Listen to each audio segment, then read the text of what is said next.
Hi, everyone. My name is Georgia Oteri. I'm a co host of the Humans and Wildlife Show.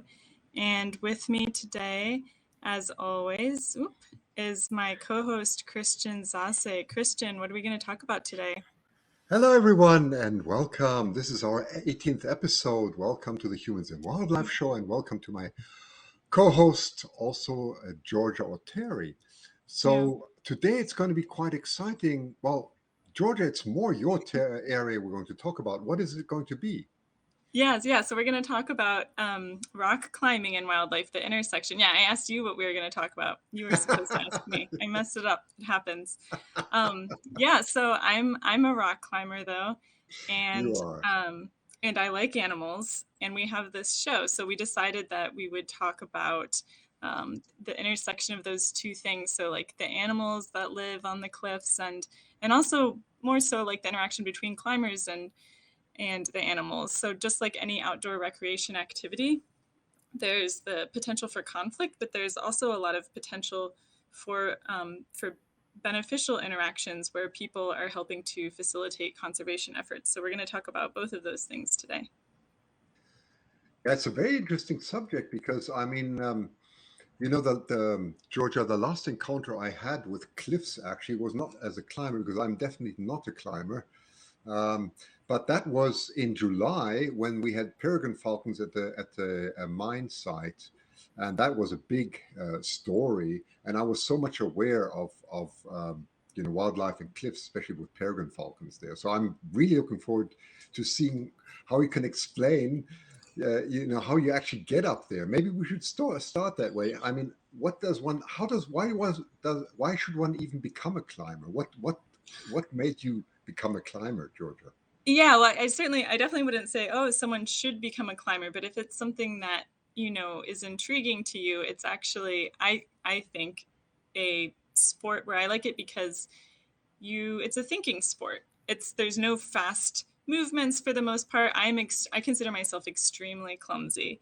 And so like if I fall, I'm going to like need stitches or break a bone or something just because I'm going to fall like clumsily. But in climbing, you have a rope, and if you fall, it's often kind of into the ground is far away, so it's in a sense hard to hurt yourself, right? Because the rope is probably going to catch you before you hit the ground, or at least that's how it's supposed to work.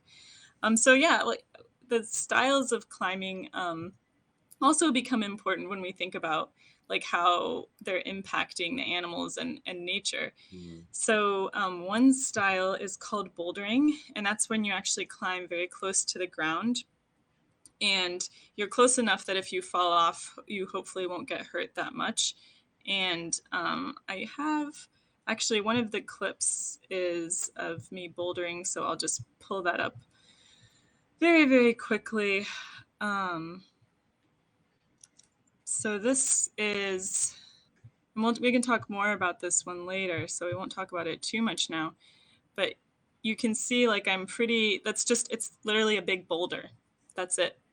So I'm just going to climb up that thing, and there's no ropes. And, if I fall in this case, I'm probably going to fall into the water. And it's more about just the experience of figuring out how to get up a particular little stretch of rock. It's kind of, I often say rock climbing is like puzzle solving with your body, like trying to figure out what position, how do I move myself to get up this thing. Do And you never then get scared? I get scared, but that's Hmm. also part of what I like about climbing is that it's good mental training. So you're training your mind to manage stress in some sense, and you're training yourself to think clearly even when you're nervous. And I like those aspects of it as well. But I'm not one of those people that's really afraid of heights or anything like that. So it might be a little bit easier for me in a sense. Yeah, I agree here, by the way, with Diana. Hi, Diana, who says, I like my feet on the ground. I agree. That's what gravity's all about, isn't it? Yeah. It's Well, meant for that. yeah, someone asked me once, he goes, don't you have dreams about falling? And I was like, no, I don't. I've never dreamed of falling, actually. And then I thought of it later. I was like, what is always happening in my nightmares? I'm getting chased by something. And so maybe the climbing is like, oh, it's something where I think it's safer if you climb up high. Nothing can get you up there. So maybe we're all afraid of different things, I guess, is the Yeah, and takeaway there. Frankman is bringing up something I was just thinking about because I mean you were right next to the ocean there, or in the ocean actually. It says, "I imagine climbing on wet rocks extra dangerous." Well, I would think so, right? Yeah, definitely. And those rocks weren't actually that wet. Um, but because the ocean like spray just wasn't reaching that high. But there's definitely environmental risks to take into account. And I mean, if you're concerned about preserving an area, it's actually not good for the rock to climb on them when they're wet. The rocks are more easily to break apart sometimes. Like so, depending on the type of rock, if it rains or something, it's you don't want to climb for several days to preserve the cliff face for future climbers and for animals. Um, but we talked about one style of climbing, bouldering. There's a second style called sport climbing, which you showed at the beginning in our introductory Okay. video, Christian, if you want to bring up that clip again. Let me find it one Yeah. second. Where was this brave girl climbing, right? So Yeah. where was she? Ah, I think that was here. Let's see. There she is, right? Yeah. Yeah. And so Hmm. sport climbing is a really popular style of climbing. Um, and you're going to see it. You're going to see this moment here where she reaches up with this piece of metal and hooks it onto something. So she's clipping into a piece of metal that's permanently embedded in the rock. And that's one of the reasons that it's so popular is because you get to climb this big, tall thing and periodically clip into these security points along the rock, these bolts. And so sport climbing is popular for that reason. You get to do these really cool big climbs with pretty low risk. She's tied into a rope. The rope is hanging below her right now, but you can't really see it. Um, So but Georgia, is that most? I have absolutely no idea. All I read is that in the United States there are about 4 point something million climbers. Climbing at least once a year, which is an amazing number. Are these outdoor climbers mainly going along popular routes which have these hooks in them, or yeah, I honestly, I don't know how they came up with the number, but it might even include people that only climb at indoor climbing gyms. So these Oh, people right. might not be climbing outside at all. Um, and yeah, so I don't know. And a lot of people, if they're transitioning from like an indoor climbing gym to outside climbing, they're going to be either bouldering or sport climbing, doing one of these two videos that I showed. But there's a third style of climbing, like the traditional style or trad climbing. And I think you had a clip on that too. Let's see if I can find it. Which one was that, George? It's the one where he's like Oh yeah, putting the you toes mean the one together. the one with this guy there?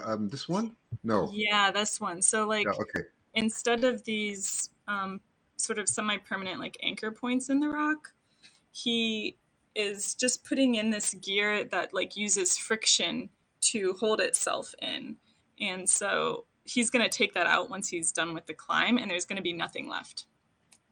So But fewer people do this style of climbing because it requires more training. You have to know about, figuring out what type of gear to place in the hole and where to place it so that it's safe, so that even if you fall, it's not going to yank out by accident. Um, and so, Christian, you mentioned that you'd seen some studies on the impacts of rock climbing on wildlife. And yes. um, I also did some research into this, and in fact, I had a friend who researched the impact of rock climbing on bats. So a lot of animals like bats really like to use those crevices in the rock. Like a lot Hmm. of bats might be hanging out in there. Hmm. And my friend found that basically the more popular the route was, the more people were on it, the fewer bats there were. Like the number of species of bats went down. And she found that I believe part of her findings too were that routes that were this style of rock climbing that we used like the traditional style had more Hmm. bats, just because fewer people were climbing them actually. But it turned out to be a little bit better for the animals, basically. Yes, that was interesting. I was amazed when I read this study, and I really, I just read it because I had no idea about it. In general, the consensus seems to be that people who are doing rock climbing are more conscious of wildlife and also obviously the flora and fauna around them. So that's the good news. It's like they say what they did find was if they looked at the diversity of species, and this was a study from Boulder, Colorado. I can put the link in there of a scientific study. They actually did it for studying um, that for outdoor recreation, because they have to know how to deal with with the increasing number of recreation in all areas, right, that we're doing. And what they found was it very much also depends on what, where the rock is facing. For example, north facing rocks, north facing Mhm. walls and east facing walls are not that popular, and also not very popular among wildlife. Okay, so the diversity is much less. But west and south facing, at least if you're on the northern part of the hemisphere, is much more popular, and that's also where more climbers would be. So the diversity would go down. For example, you would never find a peregrine falcon in along a main main route, a popular route. You would find them elsewhere in the less popular ones. However, the species that were present, uh, typically, well, swallows or what was swifts and so on, they would prevail there also in large numbers. So they obviously got used to humans and were dealing. So it's not that the number there didn't go down. It's just the diversity. That's my understanding. Yeah. Um, so I want to like before as we're talking about all these like conservation implications and efforts, I want to give people maybe a little bit more of an idea of a concrete idea for how it is that climbers are encountering wildlife. Yes. Oh, do So that. Sure.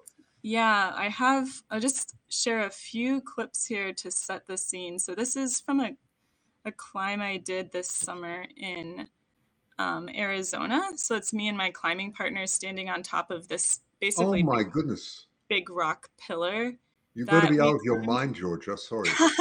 no, I mean it was a beautiful, beautiful climb, but we also had some beautiful wildlife encounters during this climb.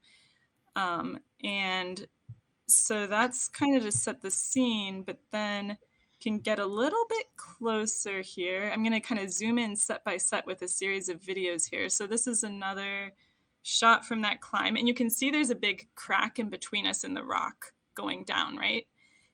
That's sort of like Mostly, where I the see rock that almost you splits. look so relaxed, which I can't understand.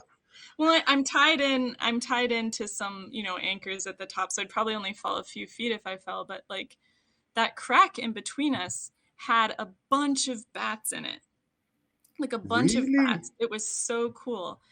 And I'm going to share the final video clip where we actually get to hear the bats. And it was kind of funny because as I was coming up to the top of the climb, I heard them all in there squeaking. And I was like, oh no, these bats are upset. Like, maybe I'm not going to be able to finish the climb because they're so mad, and like I don't want to disturb them and have them all fly out and get eaten by hawks immediately. So I kind of debated, like, oh, should I even, like be shoving my hands in here to finish to actually getting to the top of the rock, but we did, and the bats stayed in, and so it was fine. But we can listen for a minute to my climbing partner, Ruman, as he narrates sort of our wildlife experiences that we're having on this climb, including the bats. So we'll just listen for a moment here, a minute. So we're on top of the totem pole right now. George is drinking some Pedialytes. We have a mess of ropes because we have to drag up the drone. Wait, get the sound of the bats. Yeah. There's some bats in the crack here which are chirping at us. They're mad. There's Little Devil Canyon. Here's Prototype, the other tower. And there was a Black Hawk down in the valley there that was coming checking us out. It flew right by the tower a couple times while we were climbing, and it flew by right here. Also, you can kind of see my shadow waving. That's us on the tower. But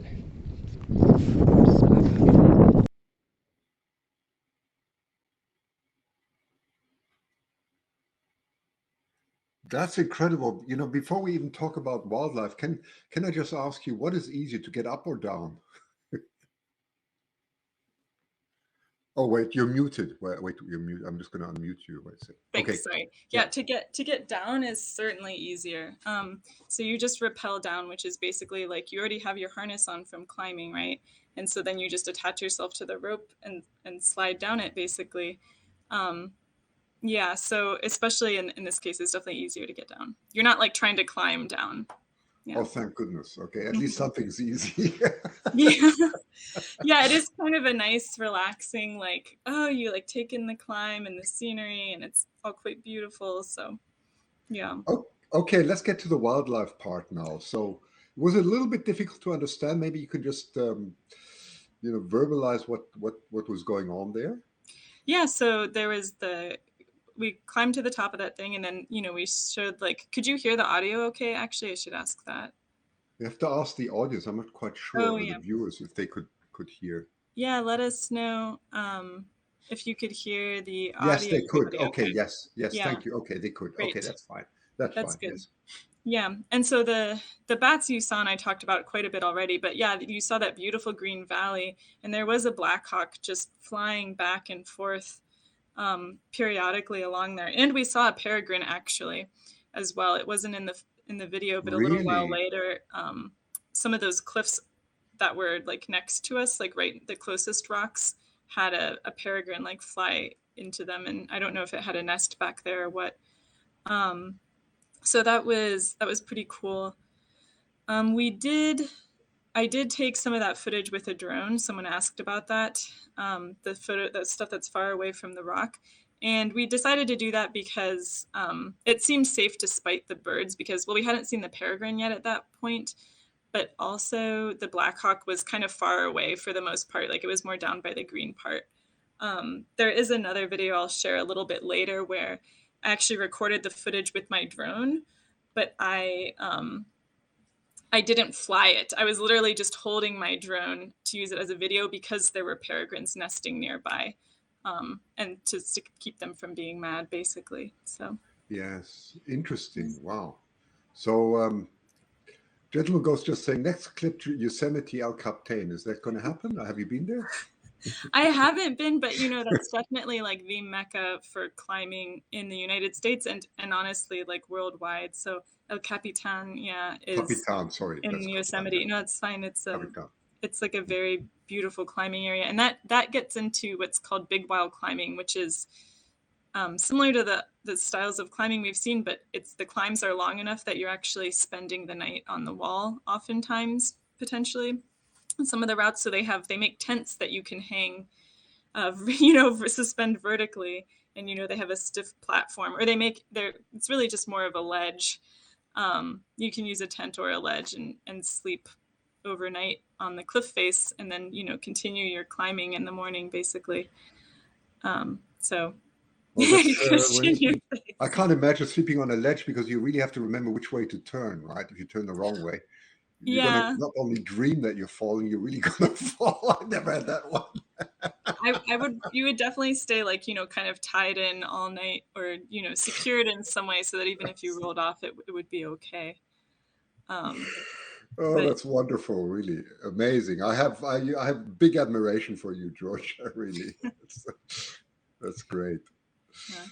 I guess. Wow. That was beautiful. I mean, talking about bats and you encountering bats up there. Did you expect that? Did you go because of that, or?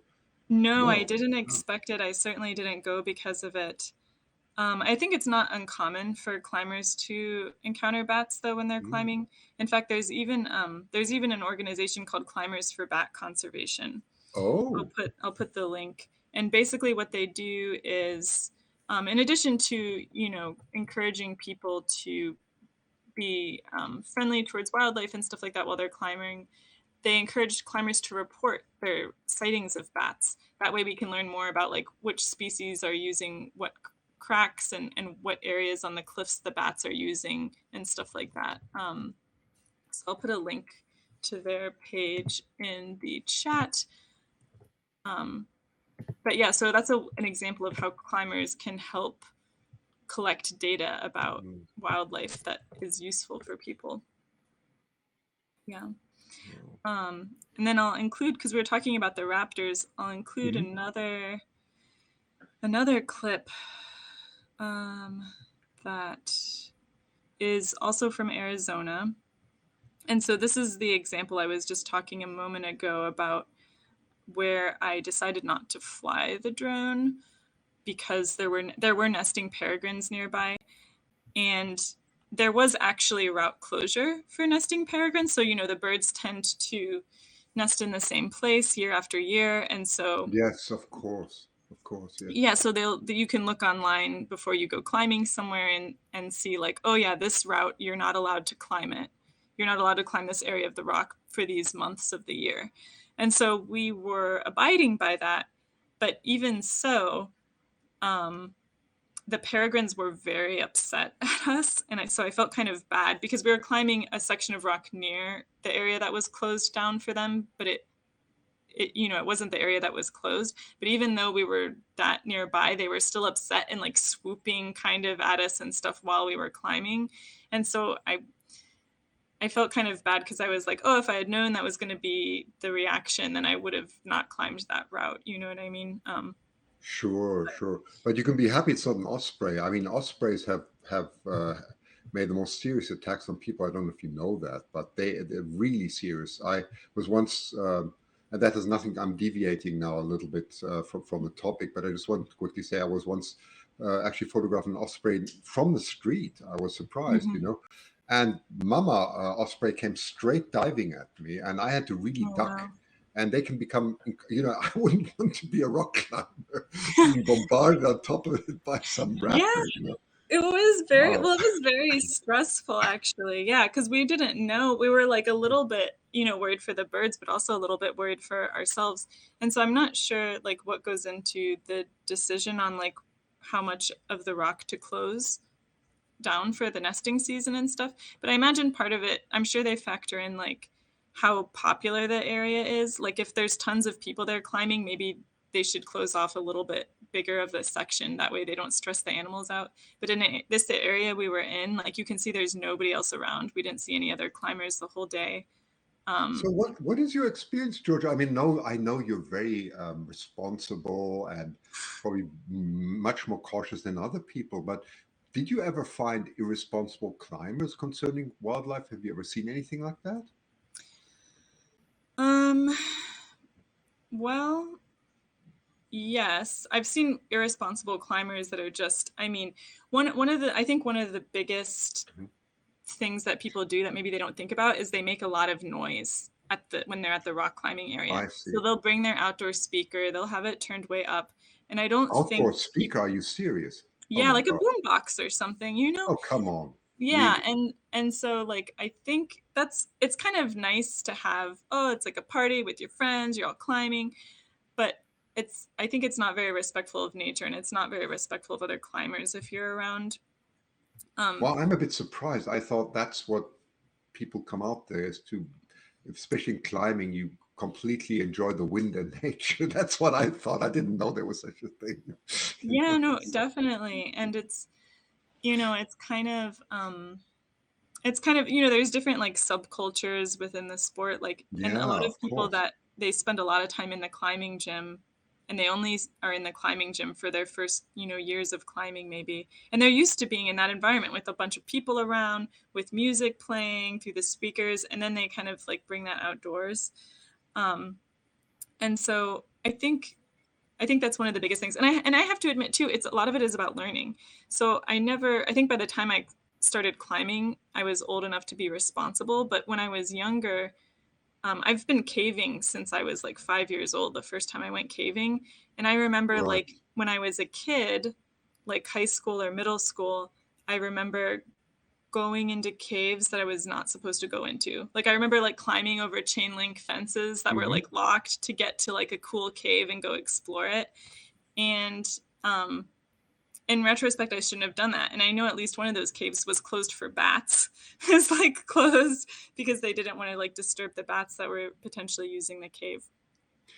So the So question from Karen was, how old were you when you first started climbing? So I was in college when I first started climbing, and I did start climbing in an indoor gym. I think I must have been like 20 or 21, probably 20, I think. And so I did like an indoor rock climbing class actually. That was like a semester long class, and you're supposed to like, go to the climbing gym once a week, and then they took you outside at the end. And so I was lucky too, though, because the people teaching that class like that were like the owners of the climbing gym basically were super responsible, and they were the type of people who they really wanted to be outside. And the climbing gym is sort of like, oh, we can't always get to the cool rock climbing areas that often, and so we have this climbing gym. But like they're the type of people who at heart, like, you know, really wanted to be outside climbing. That would be their preference. And And and Georgia, when you climb, are there? I mean, you were saying you were reading these guides, but is it mandatory actually to read them so that you understand which routes are open and not? Because I'm quite sure there wouldn't be signs, right, telling you where you can climb and where not, or how does it work? yeah, so you have to look online ahead of time. There's a lot of like information online. There's a Mhm. website called like Mountain Project where they have, you know, the names and difficulty of different routes rated, and there will be announcements about whether the route is closed for for whatever reason. Like it might be closed Mhm. a certain time of the year. It might have once been an established route, and it might now be closed because it's owned by private property owners and they sold the Mhm. land or something, and the new owners don't want people climbing there. So there's a lot of information like that you have to navigate, and so that's part of being a responsible climber is looking up that information ahead of time. I'll stop sharing this video real quick. Sometimes there are signs. I have never seen them in the Mhm. wild, but when I was looking up stuff for this Mhm. show, I found signs online. All right, interesting. Um, so I Are there think, any? I'm just curious about this. You know, how far does the act go there, or the policy? Are there fines if you know if you ignore this, or how does it work? You know. I think it depends um, on who owns the land. Once again, like Oh, I see. if the Okay. land is on like, you know, some sort of state or federal Hmm. land, um, then you know they can fine you. If it's like a private property owner, I imagine that part of it is that they're just like, oh, you know, they might not let people climb there anymore if you keep breaking the rules. So like, don't do that. You know, don't mess it up for all the other climbers. Um, I did. And when you get to the top, are you usually exhausted? I'm sorry, I have to ask you all Oh that no, because I'm I mean curious. that's a reasonable question. Yeah, I'm often tired. I think it depends. That other video, there's an example of a route closure sign that I Oh just put up, yes. Okay. and that sign, I don't know if you can read it, but it actually says, "Route attention climbers, route closure due to nesting peregrine falcons. The section of the Traps Cliff between and including the routes Laughing Man and V3 is temporarily closed to rock climbing." So that's in a popular climbing area. I guess they might, you know, put up a sign like that to dissuade people. But yeah, am I tired at the top of climbing? Yeah, definitely sometimes, and especially that the video I showed before with my partner narrating when we were at the top of the pole. He was like, "Oh, there's Georgia drinking her Pedialyte." He said at the beginning. I don't know if you could hear it, but that was a rough climb for me because it was 2 pitches of climbing. That means that you know, halfway up, that it means it was long enough that, you know, we had to kind of stop halfway up. We both climbed up to the halfway point, and then one person started climbing again. And so it's like kind of um, is a tall climb. And in addition to it being tall, I think it was May or something. So it was early spring in Michigan. It was still snowing here. I flew Oh, out to Phoenix, to the desert, to Arizona. So I suddenly went from snow to hot desert, you know, jet lagged, time difference of, I think just 2 hours, but still. Um, and then, you know, we had to hike for 5 miles to get to that climb. It was a long hike through really? the desert the next day after I arrived in Phoenix, and then, you know, Wow. climb up a bunch. And so, uh, Wow. I think my biggest danger when climbing is often dehydration, I think, and that's why Yes. I had a bunch of Pedialyte I brought with me on the trip because I knew I would be really dehydrated and tired. Gee, wow. Yeah.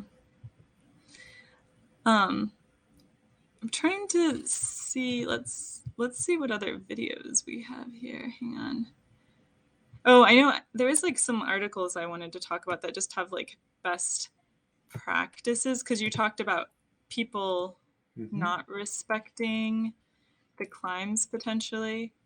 Yeah, Um, although the conclusion I saw in scientific articles is that most people actually, most climbers seem to be responsible, which is good. yeah, Um, definitely. And a lot of these like best practices climbing articles, they're written like by climbers for climbers, right? And so this Access Fund is a climbing organization, and this I just shared the link to this article. And in fact, I guess I can just screen share for a second and get this picture out of here. right. Um, so to just show the article, um, so yeah, this is, an article like 4 signs a climbing area is in trouble, and basically like there's trash around, that's bad. Um, this image here I'll share in a second, but it's about how like basically at the bottom of popular routes, just all the Hmm. people walking around can destroy the vegetation, which that's obviously destroying habitat for animals. Um, this is talking about erosion, another erosion from people like walking around, another example of like people walking around too much. So this is saying, oh, it's bad when you have all these exposed tree Hmm. roots, and what's going to happen is the soil is just going to keep washing off as like all the roots that hold the soil in place are disturbed, and you're going to lose a lot of that hillside very quickly. Yes. And this is showing spider web of trails, so there's all these little trails in here Oh, from people crisscrossing and walking all over and shortcutting. And this is a very popular climbing area, Joshua Tree. And oh yes, Joshua. They were. I also saw a study on the Joshua tree. That's interesting. Yes, yes, yes. yeah, Very popular. and Yeah. um, so Hmm. that's yeah, so it's talking about some things, even if you really are conscientious about stuff, it's actually kind of easy to accidentally contribute to these problems. They're almost like tragedy of the commons problems, where it's not that people Yes. don't want to do good, it's just that collectively these little things you don't think about can add up for an area that's not supposed to be seeing that many people. So this is an example again of just like how people walking around at the bottom of this climb took away all the vegetation and stuff. David Howden has an interesting comment. Yes, I'm just going to So, put that on the screen. Yeah. oh, me too. I'll let you do it. Yeah. Okay. Yeah. So here in the UK, there's a project to encourage climbers and fell walkers to survey for nesting ring quetzal Turdus turquatus, which nests up high. Are there similar surveys where you climb? Um, I haven't seen any like specific survey requests like that, except for the Bat Climbers for Conservation group that I shared earlier. Christian, did you come across anything? No, I just shared one. I just shared with you all the rock climbing activity and physical habitats attributes impact avian community diversity in cliff environments. What a title! What they're actually saying is exactly what you're just talking about. So that one I came across. I found a very nice one online because David's just talking about the UK, and I will just share that with you too. This is from a fellow rock climber who is looking at different policies in different countries, which I found very interesting. Oh, cool. Yeah, and the UK seems to be quite avid on that, whilst, as far as I understand, in the United States, it's a lot of private initiative Hmm. that more self monitoring really, which is very Yeah, interesting. that's really interesting. I didn't look at all at Mhm. like the climbing in other Mhm. countries. Actually, I I do remember when I was climbing in Colombia, this area called Suesca. A bunch of climbers had Mhm. bought. This was a little bit outside of Bogota, which is the capital of Colombia, maybe just like Yes. a hour drive away Mhm. from there. There's this climbing place called Suesca, climbing and other things. And there was some people who had bought the they'd bought a bunch of land at the base of the Mhm. climbs, and in addition to establishing it as a climbing area and putting up all these cliffs or these routes and stuff like that, they had started like rehabilitating the forest around there. And so, for example, there's a type of tree that's an invasive species there that I'm forgetting now what it is, but they had like been cutting down those trees and actively planting like native trees. So they were changing the forest at the base of the climb to be one that composes of native species. And my my boyfriend at the time, who I was on the climbing trip with, he was actually a Colombian botanist, and he Oh, was like right. very impressed by, he was not so much a climber. I think this is maybe like the second time I had him come climb outside, but he was very impressed by the forest, by like what the climbers had done with this forest, because he was like, oh, these are like these tree, I have not seen this tree in like so long in the wild. And like he was just like fawning over the plants. So the climbers were apparently doing a great job of restoring the habitat in that area. Yeah. Oh. Yeah, um, James is asking a question I was also curious about. When you climb, does the park mention you are removing all the parts, right, when you're up there? You know, whatever you put in the rock there. Just curious if you saw anyone set that in the rock and what happens with that. Right? Hmm.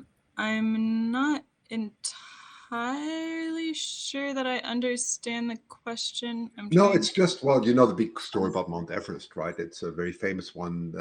It's just a big garbage dump because all Oh the yeah, climbers seem to leave everything behind, all their gear yeah, and so on, because all they want to get goes on top. Of course, it's now more right. regulated, but Yeah. So he's asking the same. You know, that's my understanding at least. You know, how is it? yeah. So they've had initiatives like that. Someone mentioned Yosemite earlier in El Capitan.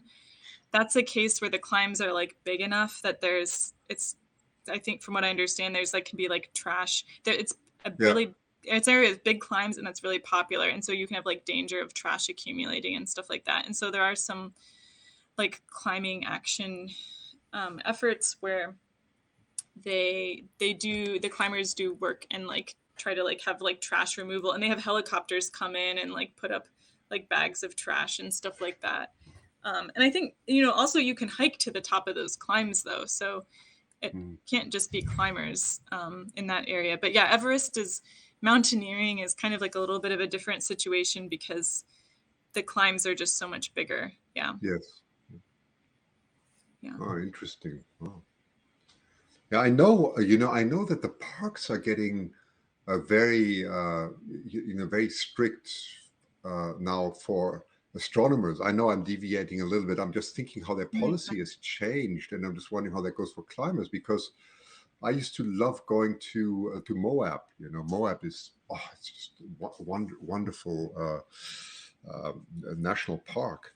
And at night, I used to do astrophotography there. And yeah, from one day to the next, they just said because people were using lights to illuminate the rocks, which looks, of course, very beautiful, as you can imagine. And the park didn't like it, and they just from one day to the next stopped every night activity there. So it was completely stopped, which I thought was a bit drastic because I didn't think that these people who were doing some light painting were at least as far as I could see doing any harm or so. But that seemed a bit of a extreme reaction.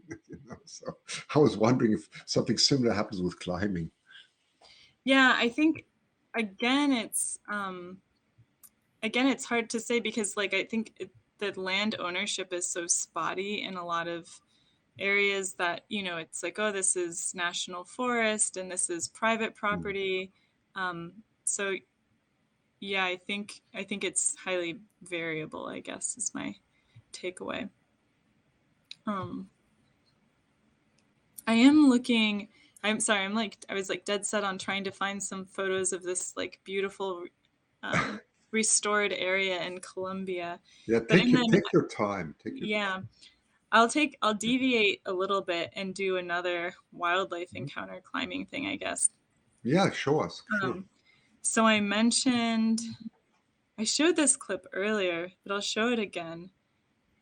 So there's this route. I was climbing in Nicaragua, and this is bouldering, but there were these huge crabs climbing all over this rock. And I found a picture of a crab that looks like one of these online. I'll bring it up You real look quick. like a spider climbing up there. I'm just in awe. It's just amazing. I Yeah, guess well, you it's have to like be really light. Yeah. yeah, Wow. it's in climbing. It's all about how strong you are compared to your weight. But yeah, these crabs were seriously like I'm gonna just put you away for a minute, Christian. These You gotta put crabs me away. Don't worry. were like this big. Hmm. They were really big, and they were just Hmm. like all over. There were so many of them on the rock, and I remember joking with my friend afterwards. I was like, "Oh, if I were to like have to name this route, I would call it constantly searching for crabs." Because you can kind of see me like I'm always like I'm doing all this extra motion that you wouldn't normally have to do just because I'm like looking every time I put my foot down or my hand somewhere to see because they're also just like moving all around. So it's kind of like hard to It was like navigate. Frankman said, you wear the same color as the crab. I think that's hilarious. Yeah, I was like, please accept me into your group. Don't attack me.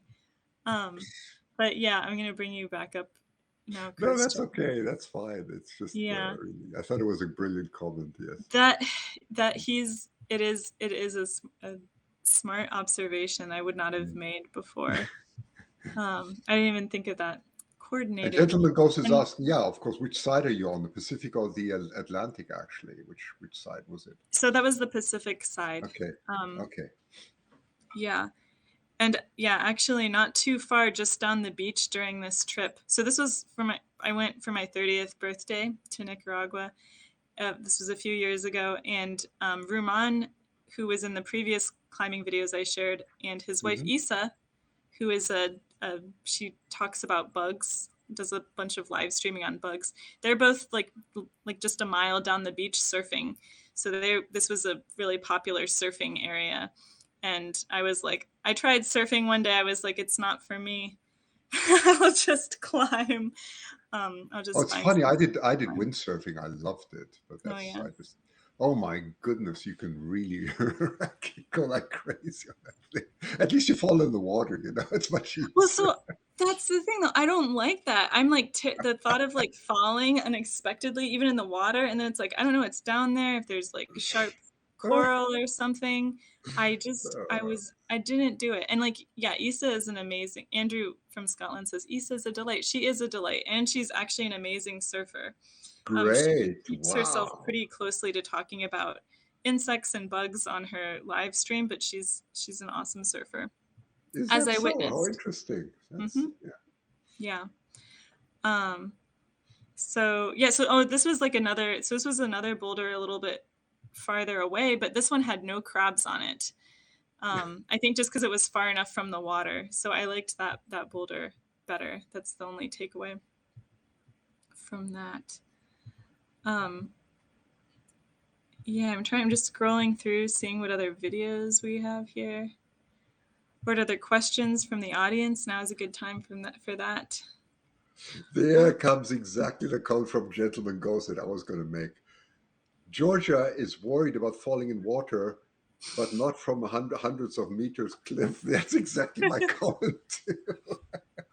Well, I mean, that's what I mean. It's all about like what type of what makes you afraid and also like what types of risk management you feel comfortable with. So like Yes. with climbing, I decided in advance. Like when I was sitting at the top of that really tall cliff thing, I'll put it up again, I guess. Um, but like I decided in advance, like oh, how short to tie my rope so that like what anchor points to tie into on the rock because there's some bolts at the top of this climb. Like there's metal sunk into the rock that I have my rope tied into and I'm wearing a harness. So I feel like I have more control when I'm climbing. Like I decide ahead of time what the risk is going to be. I'm like, So okay, you I'm up have on you top. have no fear of heights whatsoever. You could stand on a tall building on a ledge there and just look down with no problems, right? I mean, I'm a little bit scared. When I would stand, I'm a little bit scared. So I think my partner here, I think he's less scared than I. He was like happy, just walking around up there, looking around. I was like sitting most of the time. I think I I'd be had my lying, yeah. I think I had I think I had like my attachment on my harness tied tight enough that I probably wouldn't have even been able to stand up all the way right there without loosening it. Interesting. So I tied Interesting. myself in like kind of closely to the rock, and the controller for the drone, I have that like attached to my harness so that if I drop that, like it wouldn't fall very far either. Um, you asked earlier about descending, Christian. Yeah. So Ruman descended this route. We did something a little bit weird, where he descended this route and I stayed up on the top for a while because he wanted to do like photography with me standing on top. And actually, I haven't gotten these pictures from him, so I can't share them. But he was down there on the ground and he was like, stand up, now go closer to the edge. And I was like, okay. You know, he's like kind of like directing because to get the shot he wants. And I was like happier to just stay sitting up there. But it, you know, so I was a little bit nervous doing that, but it was still kind of like a fun nervousness. Whereas, yeah, with like falling in the water, like, I don't know. You don't know when it's going to happen and like Yeah, but you how can you're going to only fall fall. at all. Yeah. I don't know. You Well, just have to anyway, keep let's your not argue about that. balance. I'm just amazed that we have completely different ways of looking at things here, which is also good. That's fine. Yeah. Yeah. Frankman is saying, do you trust hooks that are already in the rock? That's a great question. I would have said the same. Have you encountered bad ones? That's a good question. Yeah.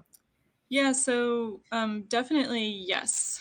I've encountered bad ones. No, you do not necessarily trust them. And this is also part of doing your research ahead of time. You'll see things like, oh, the bolts on this route seem old, or they Ooh. spin around, or um, so that's part of like the research you do ahead of time to try to figure stuff out. And then, you know, there's other ways you can kind of mitigate the risk as well. Like Christian, when you showed like the trad climbing video, oh, here I can put it up.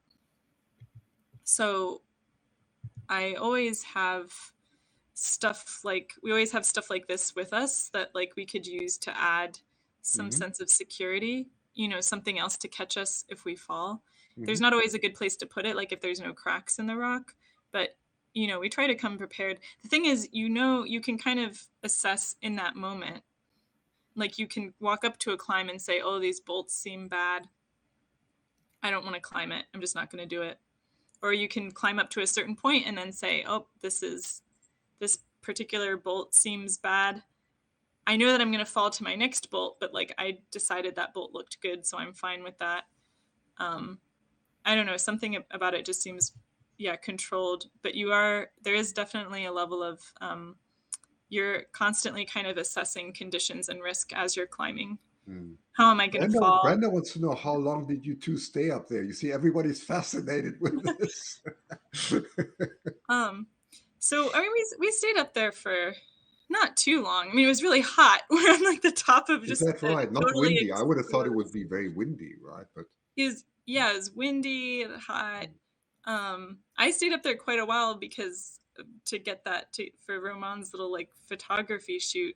And at one point he was like, oh, I wonder if we waited long enough, then the shadows will change so that you'll be in shadow. And I don't know, but then he was like, okay, it's been too long. And I was like, yeah, I'm getting kind of hot up here. I think it's time to come down. But so yeah, I don't remember how long we spent up there. We did linger up there for longer than we would normally at the top of a climb, just because it was the only climb we did that day. You know, it was very tall, so multiple pitches of climbing, and we had to hike a long way to get there. So yeah, we kind of, you know, enjoyed the view and took our time. Yeah, and Frankman, another question. They're all very relevant questions. How much material do you have to leave up there on the route, and what do you recollect to take further? Good question. Yeah, we left zero stuff up there. Ah, right. So is that always the way you climb, or? Yeah, or always. Okay.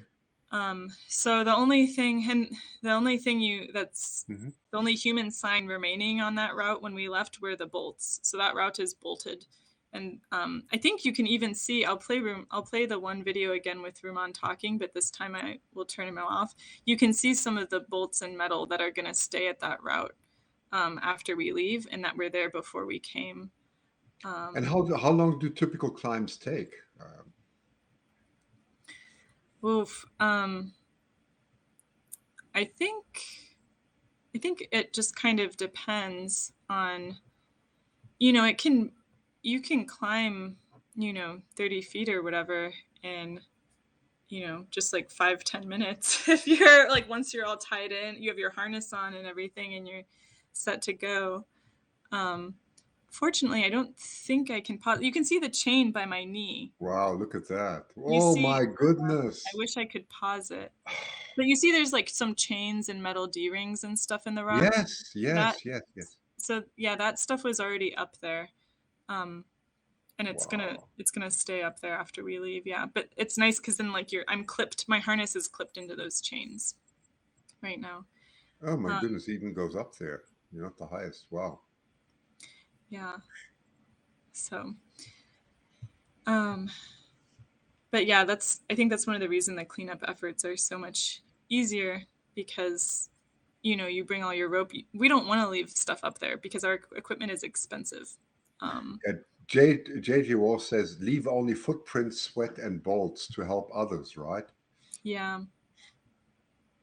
Actually, you know what? I just realized that I lied.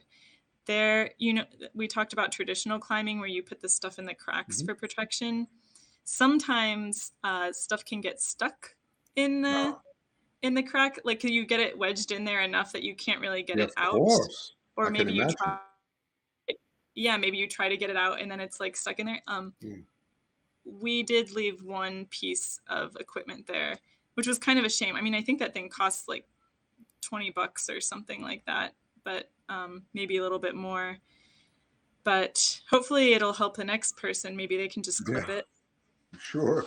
Yeah. So sorry, people. Some gear left in the crack there. Didn't want to leave it, but it's there for good now. Gosh, Yeah. Giorgio, you certainly that's what an interesting subject, really. That's fascinating. This is just like a generic climbing video that you added, Christian, but I see that it's one of the last things we haven't shared yet. I But it just is a maybe want beautiful to add view. one thing, Giorgio. So Mhm. I mean, I did read about some very positive aspects of climbing too, and one of them was actually when DDT came about, and you probably Mm. know that a lot of birds, due to the DDT, the eggshells broke, and a lot of offsprings were lost, and then the book was written Silent Spring, and so on. Right, so that was a terrible time, and actually climbers did very positive things. They saved peregrine falcons and many other species of birds at that time, which was great. So yeah, so the positive sides too. Yeah, definitely. Um, I'm gonna do another screen share actually. Wait, so speaking of the positive impacts, Hmm. I went to my Google Photos and I found some footage and stuff from climbing in Colombia. So Oh wow. I will share that again because that was the area I was talking about before, where the climbers had done a really good job of restoring some of the area at the base of the climb. And so can you see my screen now? Yes, yes, yes. Yeah. So this is like part of the forest. This is like getting to the climb. I think this is just a very quick video. It's an accidental video loop. But yeah, this is like part of the forest getting to the climb. Oh yeah, they named it something. El Turpial, it looks like. I think that's what they called sort of their collective or nonprofit that's trying to restore the forest and the habitat at the base of the climb there. And so you can see it's like a really pretty little section of forest. I believe there's still some invasive trees and stuff like that in there. It's a little footpath you take to the climb. And then the climb itself, there's like a forest and then there's like railroad tracks, which you can kind of see here. And then the climbing itself, of course, I have to share, is uh, just just gorgeous. It's just at the base of the Oh climb. my goodness. Yeah, and I mean you can see that we kind of skimmed over this, but there's a lot of plants and stuff that grow on the cliff faces too. So there's like bromeliads and stuff growing um, on the right there, but yeah, it was a pretty cool little area. So that's one example of conservation. And oh yeah, and then I wanted to share, this was the last image I wanted to share. Climbers definitely also in the US, they kind of have come together for conservation initiatives. Like Beautiful there, picture. Wow. yeah, there was this area called Bears Ears. That's a popular climbing area and also really beloved by many other groups, including indigenous groups in the United States. And Trump, I think it was like Trump tried to like make it not a protected area. I think it's a national monument, which in the United States, like a president can designate an area as a national monument and then it's protected. And so I believe that our previous president, Donald Trump, decided he was going to make it not a national monument. And climbers were one of the groups that really pushed strongly against that in association with others. And because they're like a group that has, a collective voice and stuff like that, they can, if they decide to, they can be like pretty powerful and convincing in the areas that they say like, no, we actually want this protected. Or I think maybe he was going to, I think there was like oil there, like they wanted to do oil drilling there. And so the climbers were very against that, as you can imagine. Thank goodness for that. I can only say, gee. Yeah, some quick comments here. So Gentleman Ghost is saying, wonder if Central America's nature must be unique, very exotic. I'm thinking, well, my quick things on that, I'm thinking of hummingbirds, absolutely. Well, Georgia, you've got a lot more to add, I'm sure. So. Oh, no, definitely. I mean, when I go to those areas, it's kind of strange. Like I'm a wildlife biologist and I study animals actually here in the United States where I live. And so when I go to these exotic places, it is kind of cool because there's exotic animals that I don't know anything about. But in a way, because I don't know as much about them, I don't necessarily appreciate as much or see as much in a sense, because I'm so much less knowledgeable about it. So it is good to go with other people. I like to travel with other biologists who can point things out to me and say, oh, this is that animal, or, who can point out like what the different species are and stuff, and what's a native animal or plant and what's not. Like, because I wouldn't know the difference for the most part. I'd be like, oh, hummingbird. And I don't know if it's like a rare species of hummingbird or a common one. So. Yeah, right, but it's so diverse. Franklin is saying, which animal encounter surprised or impressed you on climbs? Trying to think for a moment. I think the bats in that crack were probably the most surprising, just because there seemed to be so many of them in there. And they were only at the very top, which I thought was funny too. They weren't anywhere lower down. But I guess it makes sense because maybe it's the top gets the most sunlight and they want to be warm or something like that. Christian, you were talking about how like the different direction that the cliffs are facing affects how much the wildlife uses them. Yeah. Yeah, that's exactly why at least I know the stories from the Alps always. All the north, all the north-facing mountain sides were the most difficult to climb. Goodness me, they were so icy, they were whatever, right? Almost inaccessible. It's interesting, yeah. Yeah. And definitely. I think it was Frankman earlier who asked about like the dangers of climbing on wet rock. I mean, often the rock is cold and in the shade, and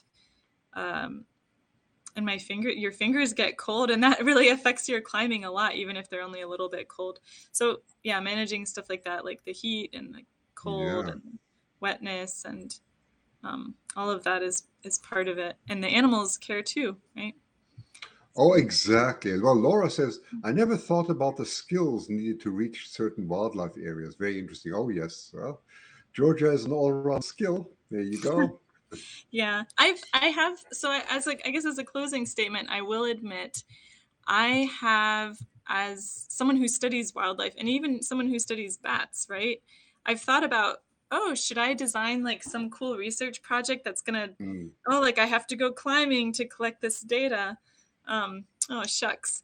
But I really thought about that for a while, but then I've sort of actively decided not to, at least so far, because I don't want to mix business and work to some degree. I mean, I love my job and I love doing research, but I also like having climbing just be something that I do just for fun. So Right. Yeah, that makes sense. I think it's good. yeah. Anyway, we got so many awards. I can't even count them all. The last one from David Dunn. Thank you so much. I know I don't want to exclude someone, but they were so generous. JJ Walsh. I'm just going to go up the list quickly, and hopefully I don't.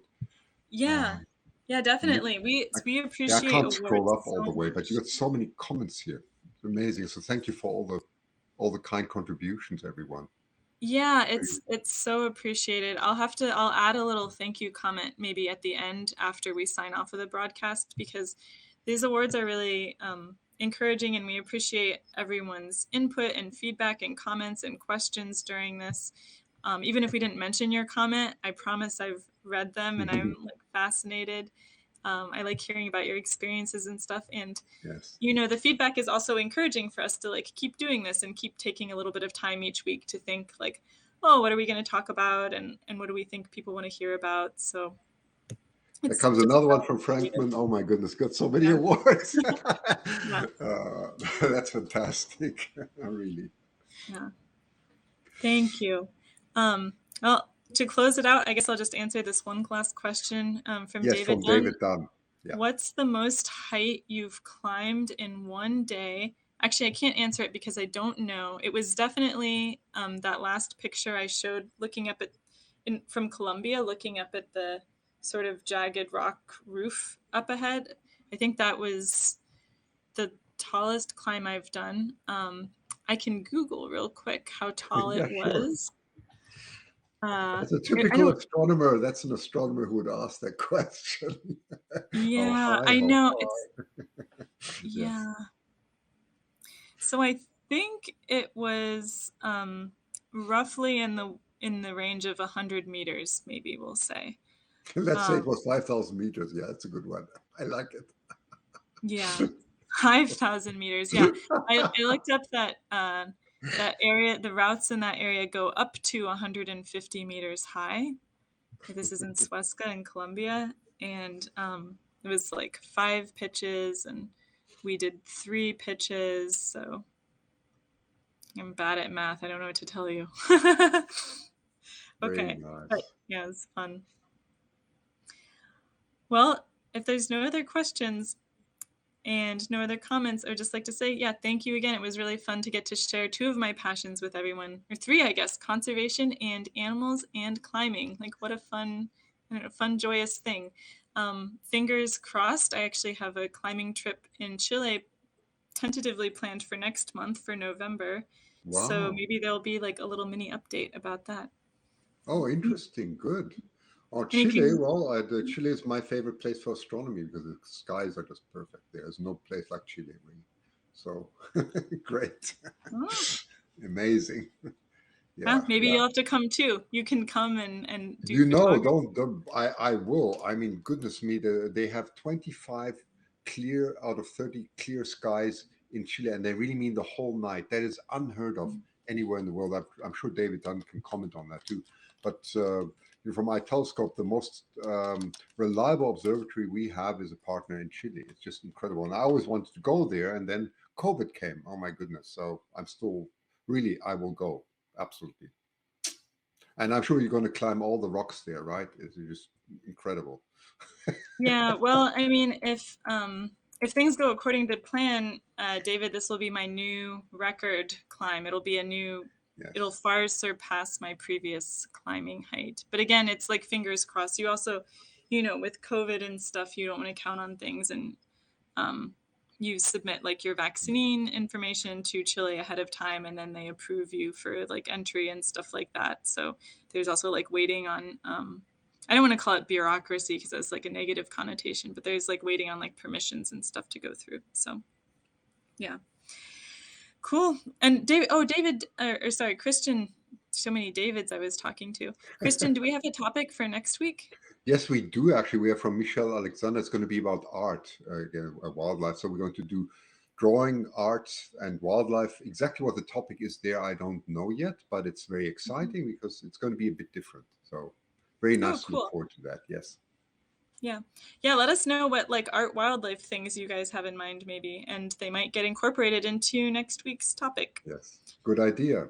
Yeah. Okay.